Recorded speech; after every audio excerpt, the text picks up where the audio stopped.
ప్రస్తుతం మనతో పాటు సీనియర్ జర్నలిస్ట్ దాము బాలస్ అన్న వారితో మాట్లాడు. నమస్కారం సార్. నమస్తే. సార్ ఈ నారాయణ కాలేజీలో చైర్మన్ నారాయణ గారు ఉన్నారు కదా, వాళ్ళ తమ్ముడు భార్య ప్రియ పోలీస్ స్టేషన్లో వెళ్ళి కంప్లైంట్ చేసింది సార్ ఈ నారాయణ గారి పైన. అంటే తనని అబ్యూస్ చేస్తున్నాడు అని చెప్పేసి. కానీ తన భర్త ఆయన కొడుకు మాత్రం తిననే తప్పుపడుతున్నారు. అంటే మెంటల్ స్థితి బాగా లేదు అని చెప్పేసి అంటున్నారు. అసలు ఏం జరిగి ఉంటుంది సార్? ఇది ఎప్పటి నుంచో గత కొంతకాలం నుంచి ఒక 5-6 నెలల నుంచి ఉంది. మనం ఇంతకు ముందు కూడా 2-3 వీడియోలు చేశాము. సో నారాయణ మరదలు, నారాయణ తమ్ముడి పేరు సుబ్రహ్మణ్యం, ఆయన భార్య పేరు కృష్ణప్రియ.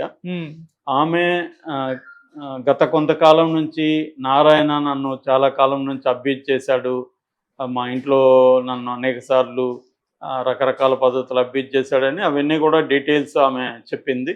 ఓకే. సో మా భర్త ధైర్యంగా చెప్పలేకపోతున్నాడు, నేను ధైర్యంగా చెప్తున్నాను. నేను చెప్పడానికి కూడా కారణం ఏంటంటే నాకు క్యాన్సర్ వచ్చింది, బ్రెస్ట్ క్యాన్సరు. నేను ఎంతకాలం బతుకుతానో కూడా తెలియదు. చాలా ఇబ్బందుల్లో కూడా ఉన్నాను, ఆర్థికంగా కూడా ఇబ్బందుల్లో ఉన్నాను. సో ఈ క్రమంలో ఇప్పటికైనా నేను చెప్పకపోతే కరెక్ట్ కాదు అనేది నేను బయట పెట్టదలుచుకున్నాను అనేది ఆమె చెప్పింది. చాలామంది దీని మీద రకరకాలుగా ఇప్పుడు మాట్లాడారు. ఈమె వైసీపీ వాళ్ళు ఈమెని ఇలాగా చేస్తున్నారని చెప్పారు. దానికి ఆమె సమాధానంగా మళ్ళీ వీడియోలు చేసింది. వైసీపీ వాళ్ళు ఎవరు నన్ను అప్రోచ్ కాలేదు, ఇది నా సొంతంగా చేస్తున్నాను.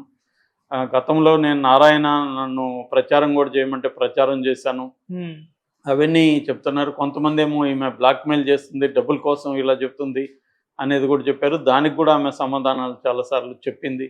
మాకు డబ్బులకి ఇబ్బంది లేదు, మాకు ఇప్పటికి కూడా కలకట్టాలో కాలేజెస్ ఉన్నాయి, నారాయణ బ్రాండ్తో మేమే అక్కడ ఎప్పటి నుంచో నడుపుతున్నాం. నేను కూడా ఒక పోలీస్ ఆఫీసర్ కూతుర్ని, నాకేమీ ఫైనాన్షియల్గా ప్రాబ్లం లేదు, మా కొడుకు అమెరికాలో చదువుతున్నారు, కూతురు ఊటీలో ఎక్కడో చదువుతుంది.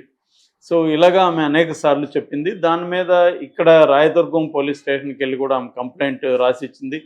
దాని తర్వాత అక్కడ కూడా సిఐడి వాళ్ళకు కూడా ఆమె లెటర్ పెట్టింది. సిఐడి వాళ్ళు కూడా దాన్ని కోర్టులో కూడా మెన్షన్ చేశారు. ఇవన్నీ జరుగుతున్నాయి. సో నిన్న ఆమె వెళ్ళి నెల్లూరు ఎస్పీని కలిసి ఒక అర్జీ ఇచ్చింది. దాంతో వాళ్ళ హస్బెండ్ వాళ్ళ కొడుకు కూడా అమెరికా నుంచి కొడుకుని పిలిపించాడని ఆయనే చెప్తున్నాడు, తండ్రి. సో వాళ్ళిద్దరూ నిన్న మీడియాతో మాట్లాడారు. ముఖ్యంగా సుబ్రహ్మణ్యం నిన్న మీడియాతో మాట్లాడింది ఏంటంటే, ఈమె గత కొంతకాలం నుంచి ఇబ్బందుల్లో ఉంది. ఆమె క్యాన్సర్ వల్ల కెమోథెరపీ చేశారు. కెమోథెరపీ వల్ల ఆమె మైండ్ డిస్టర్బ్ అయింది. సైకాటిస్టుల దగ్గరికి నేను తీసుకెళ్ళాను, వాళ్ళు ఇచ్చిన సర్టిఫికేట్లు కూడా ఉన్నాయి, తీసుకోండి మీరు చూడండి అనేది ఒకటి చెప్తున్నాడు ఆయన. సో ఒకటి ఈమెకి మైండ్ సరిగా లేదనేది. రెండోది బ్లాక్మెయిల్ చేస్తుందని కూడా ఆయన చెప్తున్నాడు. డబ్బుల కోసం బ్లాక్మెయిల్ చేస్తుంది. ఇంతకుముందు 13 కోట్లు ఆమెకి ఇప్పించామని కూడా చెప్తున్నాడు. 13 కోట్లు ఇచ్చాము, అందులో 10 కోట్లు ఆస్తులు పిల్లల పేరుతోనే పెట్టింది, ఇంకొక 3 కోట్లు ఆమె వాడుకునింది. ఇప్పుడు మళ్ళీ నన్ను ₹1 కోటి అడిగింది. నేను ₹1 ఇవ్వలేను, 5 లక్షల వరకు ఇవ్వగలను అని చెప్పాను. ఇలాగా అంటే ఆమె బ్లాక్మెయిల్ చేస్తుంది, ఆమెకి కొంతమంది హెల్ప్ చేస్తున్నారు, ప్రత్యర్థి పార్టీలో నుంచి హెల్ప్ చేస్తున్నారు అనేది ఆయన ఆరోపించాడు. కొడుకు అయితే నేను బ్లాక్మెయిల్ చేస్తుందనే మాట వాడలేను, బట్ ఆమెకి కొంత మానసికంగా ఇబ్బందుల్లో ఉంది అనేది కొడుకు చెప్తున్నాడు. అప్పుడే ఆమె కూడా మాట్లాడింది మళ్ళీ, నాకు మానసికంగా ఎటువంటి ఇది లేదు, మీరు ఏ ప్రశ్న అడగండి నేను సమాధానం చెప్తాను, ఎవరినైనా నన్ను వచ్చి టెస్ట్ చేసుకోమనండి, నాకు మానసికంగా ఏ రకమైన ఇబ్బంది లేదు, వీళ్ళు కావాలనే చెప్తున్నారు తండ్రి కొడుకులు కలుసుకొని. సో నేను పర్ఫెక్ట్లీ ఆల్ రైట్, నన్ను ఎవరైనా వచ్చి టెస్ట్ చేయొచ్చు, నన్ను అరెస్ట్ చేశాడు చిన్నప్పటి నుంచి, అది నేను చెప్పాలి ప్రపంచానికి, బయట ప్రపంచానికి చెప్పాలి. అతను ఉమనైజర్ నారాయణ, అతను నన్ను కూడా అబ్యూజ్ చేశాడు, డే 1 నుంచే అబ్యూజ్ చేసుకుంటూ వచ్చాడు. నా హస్బెండ్కి ధైర్యం లేదు, మాట్లాడే ధైర్యం, అందుకని వాళ్ళు మాట్లాడలేదు. నా కొడుకును కూడా ఇలా మార్చేసి వాళ్ళు నాకు యాంటీగా మాట్లాడిస్తున్నారు అనేది చెప్తున్నారు. సో దీంట్లో ఎవరిది నిజము ఎవరిది అబద్ధం అనేది మనం తేల్చే ఇది కాదు, పోలీసులే తేల్చాలి, లేదా కోర్టు ద్వారా ఈమెకు ఒక ఇండిపెండెంట్ ఈమె కోరుకునేదో, లేకపోతే ఈమె వైపు నుంచి అడ్వకేట్స్ ఎవరన్నా పెడితే అడ్వకేట్స్ డిమాండ్ బట్టి ఒక వేరే ఇక్కడైతే ఇన్ఫ్లుయెన్స్ చేస్తారేమో నారాయణ అనుకున్నప్పుడు వేరే మెడికల్ ఫెసిలిటీస్ నుంచి ఈమెకి టెస్ట్ చేయడం, నిజంగా ఈ మానసిక పరిస్థితి బాగుందా లేదా అనేది ఒకటి.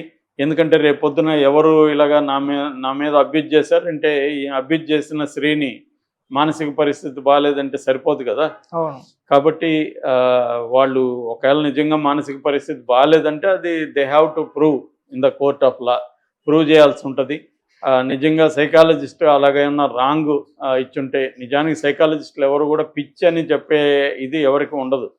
మెంటల్ డిజార్డర్ అంటే పిచ్చి అని కాదు అర్థం. మెంటల్ డిజార్డర్స్లో పర్టికులర్ డిజార్డర్ అనేది ఉంటుంది. సో ఈమెకి ఏ డిజార్డర్ అనేది మనకు క్లియర్గా చెప్పట్లేదు. ఓకే. సో ఆ పలాని మెంటల్ స్కిజోప్రెనియా ఉండొచ్చు, ఇది సైకిక్ బిహేవియర్ ఉండొచ్చు, బైపోలార్ డిసీజ్ ఉండొచ్చు, క్రానిక్ డిప్రెషన్ ఉండొచ్చు, ఇలాగ రకరకాల మెంటల్ డిజార్డర్స్ ఉంటాయన్నమాట. అందులో ఈమెకి ఏదన్నా పర్టికులర్ ఇప్పుడు ఏంటంటే ఒక సీరియస్ ట్రామటిక్ సిచ్యువేషన్, ఈమెకి క్యాన్సర్ అనేది ఒక ట్రామటిక్ సిచ్యువేషన్ అది. సో అటువంటి వచ్చినప్పుడు మెంటల్గా కూడా డిస్టర్బ్ అవ్వడం ఉంటుంది ఖచ్చితంగా. అవును. సో ఒకవేళ అదే కారణంతో ఆమె ఆరోపిస్తూ ఉంటే ఆమె ఇంకే వేరే ఏమి మెంటల్ డిజార్డర్ వేరే పనులు చేయట్లేదు, ఓన్లీ నారాయణ మీద మాత్రం ఆరోపిస్తుంది. సో దాంట్లో ఏమన్నా వాస్తవం ఉందా లేదా అనేది కూడా ఎంక్వైరీ చేయాల్సిన అవసరం ఉంది. సో ఈమెకి మెంటల్ డిజార్డర్ అయితే ఏ రకమైన డిజార్డరు, ఆ డాక్టర్ ఇచ్చింది ఏమన్నా తప్ప, ఎందుకంటే ఈ మధ్య డాక్టర్స్ కూడా దొంగ సర్టిఫికేట్లు ఇచ్చేవాళ్ళు బోల్డ్ మంది పెరిగారు.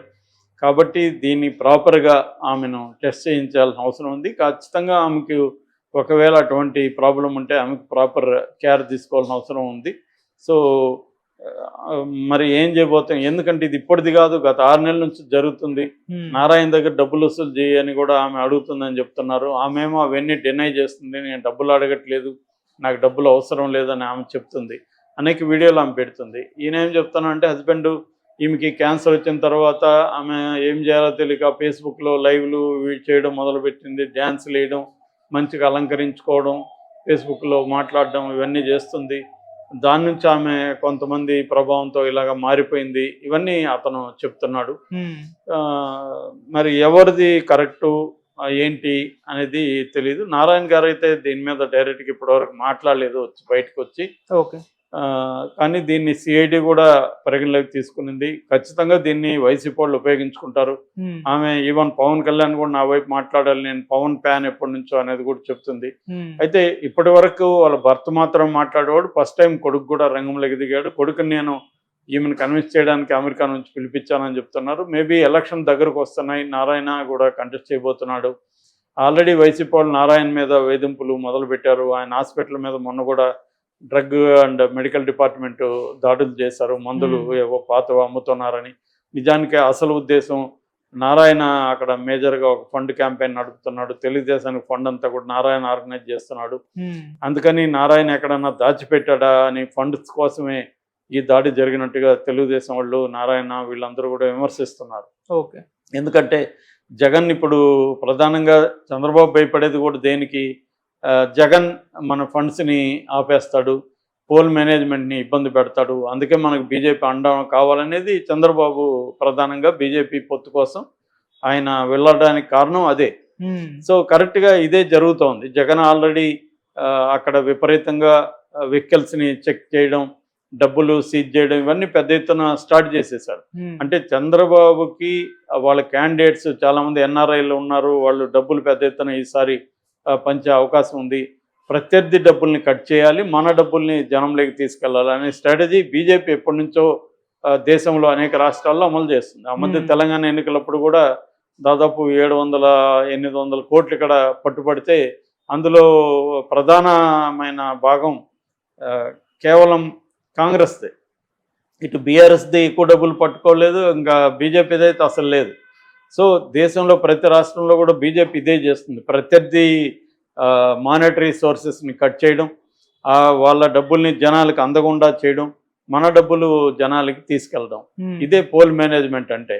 సో రెండోది, మనకు ఓట్లు వేసే వాళ్ళని ఇంట్లో ఉంటే ఒకవేళ ఎవరైనా వేయకుండా వాళ్ళని అందరినీ తీసుకొచ్చి ఓట్లు వేయించడం, ప్రత్యర్థి ఓట్లని వేయనీయకుండా చూసుకోవడం, ఇలాంటివన్నీ కూడా పోల్ మేనేజ్మెంట్ కిందకు వస్తాయి. సో ఇది జగన్ అవన్నీ బలంగా చేస్తాడని చెప్పి భయపడుతున్నారు. ఇప్పుడు ఈమెకి వైసీపీ అండ కూడా ఏమన్నా ఉందా, వైసీపీ కూడా దీనికి దోహదం చేస్తుందా అనేది చూడాల్సి ఉంది. ఇక్కడ కనీసం ఆమె తెలంగాణలో కూడా కంప్లైంట్ ఇచ్చింది కాబట్టి తెలంగాణ పోలీసులన్నా ఆబ్జెక్టివ్గా స్టడీ చేసి ఈమెకి నిజంగా ఈ ప్రాబ్లం ఉందా లేదనేది తేలాల్సి ఉంది. లేదంటే రేపొద్దున ఈమెను ఇంకేమన్నా ఒకవేళ ఆమెకు అన్ని బాగుండి కూడా ఆమెని మెంటల్ అని చెప్పి తీసుకుని వెళ్ళి ఏదైనా హాస్పిటల్లో చేర్చేస్తారా అనేది కూడా ఒక భయపడాల్సిన అంశం. Okay sir, thank you so much sir.